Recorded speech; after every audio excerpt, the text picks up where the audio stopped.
हमारे हरियाणा के भी बहुत सारे ऐसे लोग थे जो 1975 इमरजेंसी के दौरान जिन्होंने जेलों के अंदर रह करके यातनाएं सही, जिनके ऊपर अत्याचार किए गए।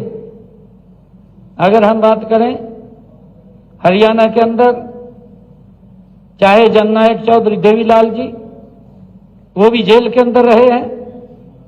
डॉक्टर मंगल सेन जी जेल के अंदर रहे हैं, कितनी यातनाएं सही हैं। हमारे बहुत ऐसे वरिष्ठ लोग जिनको पकड़ करके जेलों में डाल दिया गया, उनके ऊपर अत्याचार किए। ऐसे ऐसे अत्याचार उस समय की कांग्रेस सरकार ने अपनी स्वार्थ की पूर्ति के लिए लोगों के ऊपर ऐसे अत्याचार किए हैं कि इतने बड़े अत्याचार तो अंग्रेजों ने भी नहीं किए। अगर उस समय का काल को याद किया जाए, याद करने मात्र से ही व्यक्ति के रोंगटे खड़े हो जाते हैं। और जिन लोगों के ऊपर ये बीती है, ये उनकी क्या उनके साथ हर्ष किया है, अकल्पनीय है। पूरा देश देख रहा है कि कुछ लोग जो संविधान की सुरक्षा की बात करते हैं, जो उस पवित्र संविधान की किताब हाथ में लेकर के जगह जगह घूम रहे हैं और जो इस प्रकार का दुष्प्रचार और पाखंड कर रहे हैं कि संविधान बचाना है, संविधान बचाने के लिए स्थान स्थान के ऊपर बुक उठा करके घूम रहे हैं। ऐसे जो पाखंड करने वाले लोग हैं, जिन्होंने आज तक भी उस पवित्र संविधान का सम्मान नहीं किया, जो आजादी के बाद हमारे रणबांकुरों ने इस पवित्र संविधान को दिया है, वे ही लोग जो उस पवित्र संविधान की बुक को उठा करके जगह जगह घूम रहे हैं, वो डॉक्टर भीमराव अंबेडकर, भारत रत्न बाबा साहेब जी के लिखे हुए संविधान को आज खतरे में बता रहे हैं। जिन लोगों ने आज तक ना संविधान का सम्मान किया, ना डॉक्टर भीमराव अंबेडकर जी का सम्मान किया, अगर जिन लोगों ने 3-4 पीढ़ियां आप देख लीजिए, अगर सम्मान सिर्फ किया है तो अपने परिवार का किया है, ना देश का सम्मान, ना देश के लोकतंत्र का सम्मान, ना हमारी संवैधानिक पीठों का सम्मान। जो कांग्रेस के डीएनए के अंदर शुरू से है, आज तक वही डीएनए उनके खून के अंदर है। वो ना तो संविधान का सम्मान कर रहे हैं, ना संवैधानिक संस्थाओं का सम्मान कर रहे हैं। आज भी अगर आप लोग देखेंगे,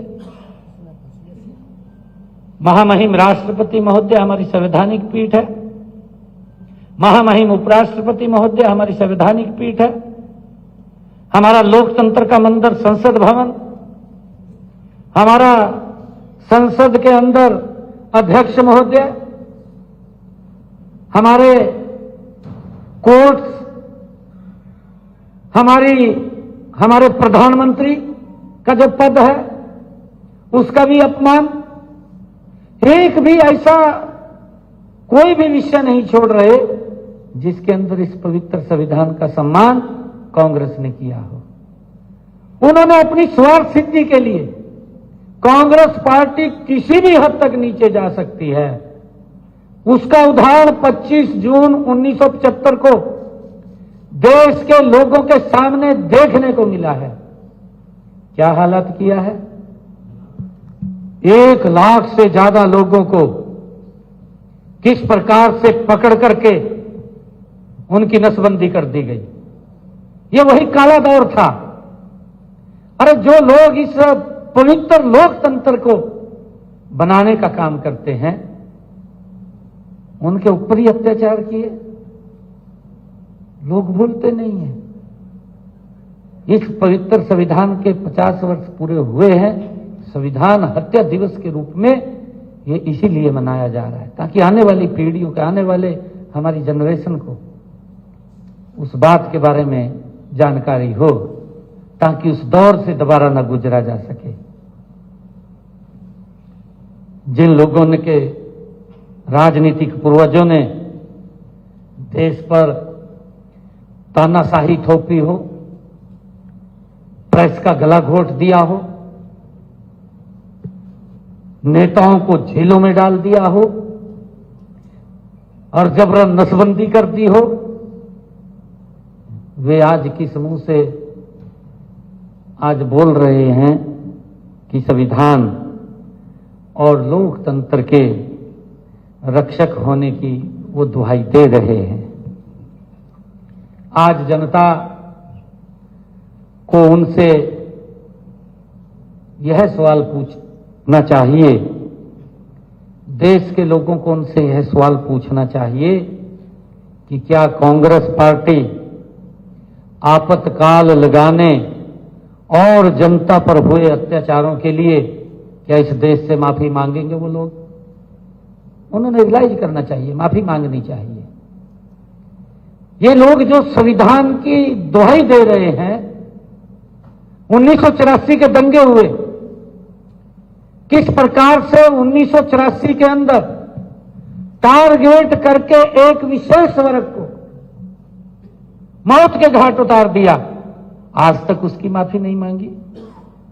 माननीय कोर्ट ने उनके खिलाफ किस प्रकार की टिप्पणियां की हैं, उनको जेल में डालने का काम किया। इनके समय के अंदर तो वो भी खुली हवा में घूमते रहे। कहां संविधान का सम्मान था? परंतु संविधान का सम्मान आज नरेंद्र मोदी जी के नेतृत्व में ये देश, ये संविधान के अनुरूप और संविधान के अनुसार आज चल रहा है। मैं ये कहना चाहता हूं, उन्हें लोकतंत्र पर भाषण झाड़ने से पहले लोकतंत्र की हत्या के पाप को स्वीकार करना चाहिए। जो व्यक्ति पवित्र संविधान की बुक उठा करके जगह जगह घूम रहे हैं, उनको संविधान की, लोकतंत्र की हत्या के पाप को स्वीकार करना चाहिए कि हमने पाप किया था। करना चाहिए, उसमें क्या है? जो गलती की है उसको स्वीकार करना चाहिए और देश से माफी भी मांगनी चाहिए, क्योंकि उन लोगों को अपनी गलती भी, हमने गलती की है, अपने स्वार्थ के लिए की है, देश से माफी मांगनी चाहिए। आज तक नहीं माफी मांगी, 84 के दंगों की भी नहीं मांगी, और संविधान हत्या की तो कैसे माफी मांगेंगे? 1975 के अंदर पूरा देश फिर गुलामी की जंजीरों में जकड़ दिया था, कितने अत्याचार किए थे। मुझे तो जो वो चलते हैं संविधान की बुक लेकर के, उनका संविधान बचाओ का नारा केवल राजनीतिक अवसरवादिता और सत्ता की भूख का प्रतीक होता है। उनको तो सत्ता की भूख है, सत्ता मिल जाए, और सत्ता के लिए वो उस पवित्र संविधान की बुक को उठा करके घूम रहे हैं। संविधान को खतरा, संविधान को खतरा नहीं है। अरे आपकी 4 पीढ़ियों ने देश के ऊपर शासन किया है, 4 पीढ़ियों ने शासन किया है, कांग्रेस समाप्त हो चुकी है। संविधान को खतरा नहीं है, कांग्रेस को खतरा है। यह इनको सत्ता की भूख लगी हुई है, इस प्रकार का दुष्प्रचार तभी ये कर रहे हैं। और जब अगर हम देखें, देश के यशस्वी प्रधानमंत्री नरेंद्र मोदी जी के कुशल नेतृत्व में संविधान को सर्वोपरि मान करके सबका साथ, सबका विश्वास, सबका विकास, सबका विश्वास और सबका प्रयास की लोकतांत्रिक भावना पर यह देश चल रहा है। हम सब देख रहे हैं। हमारा हर कदम संविधान को मजबूत करने वाला है। देश के यशस्वी प्रधानमंत्री एक एक कदम भी रखते हैं, हमारा संविधान मजबूत होता है।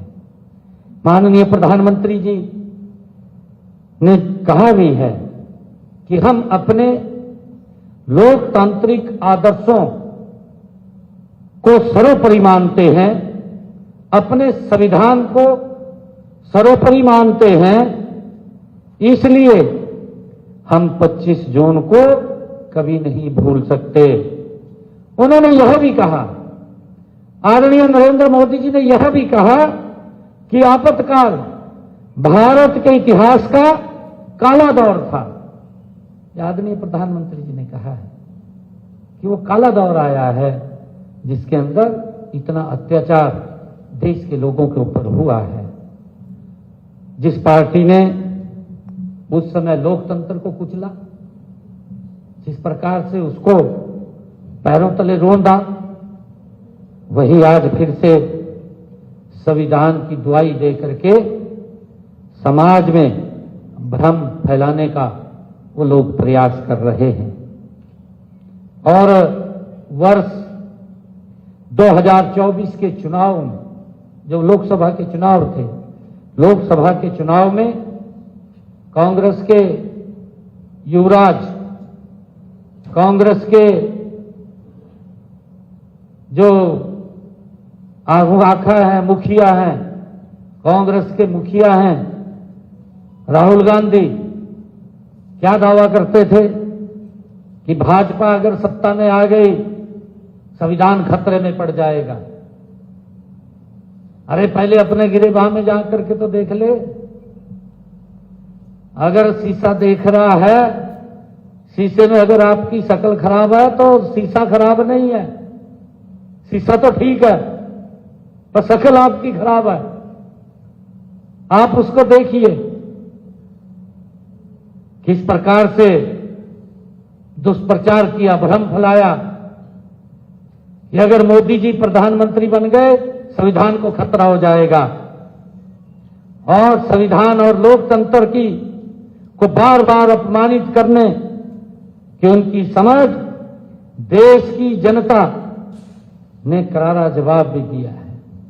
वो समझ चुके हैं कि राहुल गांधी तो बचपने जैसी बातें करता है, जैसे बच्चा बातें करता है। भाई 55 साल का हो गया, 55 साल का होगा तो आज भी हरियाणा के अंदर आकर के बात बोलता है कि घोड़े 3 प्रकार के हैं। तो भाइयों, देश की जनता ने नॉन स्टॉप लगातार तीसरी बार आदरणीय नरेंद्र मोदी जी को प्रधान सेवक के रूप में चुना है। इसीलिए चुना है, इन्होंने दुष्प्रचार किया।